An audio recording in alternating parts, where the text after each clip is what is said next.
Good afternoon, welcome to 6 TV. నేను దీపిక. ముందుగా headlines.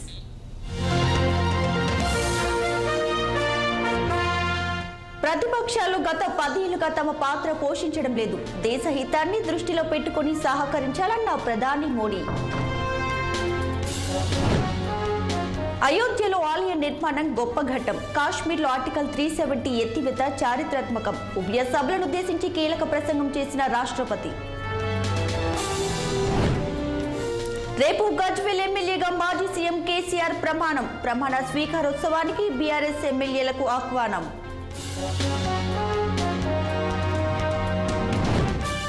CM Jaganmohan Reddy అధ్యక్షతన నేడు ఏపీ కేబినెట్ భేటీ. పలు ప్రాజెక్టులకు ఆమోదం తెలపనున్న మంత్రివర్గం.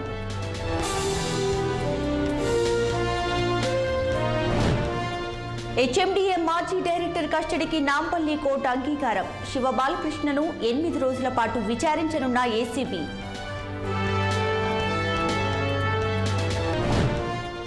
కాసేపట్లో జార్ఖండ్ సీఎం హేమంత్ సోరెన్ విచారించనున్న ఈడీ. తదుపరి ముఖ్యమంత్రి సతీమణి కల్పన సోరెన్ అంటూ ప్రకటన.